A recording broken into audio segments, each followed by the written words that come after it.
আজকের রেসিপি গরুর ভুঁড়ি ভুনা। প্রথমে তেল দিয়ে গরম মশলাটা একটু ভেজে তারপর দিয়ে দিলাম পেঁয়াজ। পেঁয়াজটা সামান্য ভাজা হয়ে গেলে পেঁয়াজ বাটা 2 চামচ, রসুন বাটা 2 চা চামচ, আদা বাটা 2 চা চামচ এবং জিরা বাটা 1 চা চামচ দিয়ে মশলাটা একটু সামান্য কষিয়ে এরপর দিয়ে দিব আমি সামান্য একটু পানি।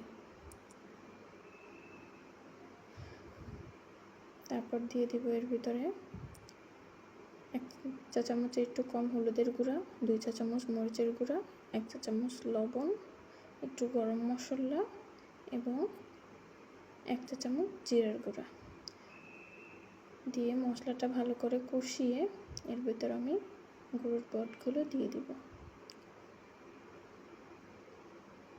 বটগুলো দিয়ে মশলার ভিতরে ভালোভাবে কষিয়ে ঢাকনা দিয়ে ঢেকে বেশ কিছুক্ষণ কষিয়ে নেব।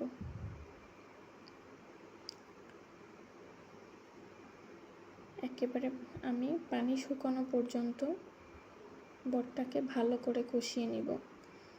দেখবেন এইভাবে তেল ছেড়ে আসছে, উপর থেকে তেল ছেড়ে মশলাগুলো ভালো করে গায়ে গায়ে লেগে গেছে। তারপর আমি অফ ক্যামেরায় পানি দিয়ে নিলাম পরিমাণ মতো, যেন সমান সমান হয়। ফুটন্ত গরম পানি দিলাম। গরম পানি দিয়ে ঢাকনা দিয়ে বেশ কিছুক্ষণ রান্না করে পানিটা শুকিয়ে নেব।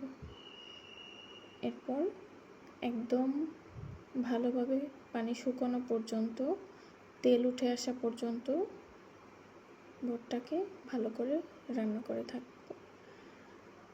এরপর আমি দিয়ে দেব এটার ভিতরে একটা বাগার, যে জায়গায় রসুন কুচি, পেঁয়াজ কুচি, সরিষার তেল দিয়ে ভালোভাবে মেরুন কালার করে ভেজে নিব। ভালোভাবে ভাজা হয়ে গেলে এটা দিয়ে দিব। তারপর সামান্য একটু নেড়ে চেড়ে ভালোভাবে মিশিয়ে উঠিয়ে নেব। এই যে দেখেন কি সুন্দর হয়ে গেল। আমি যদিও এটা প্রথম রান্না করেছিলাম, তাও পরিবারের সবাই বলছিল খুব মজা হয়েছে। সবাই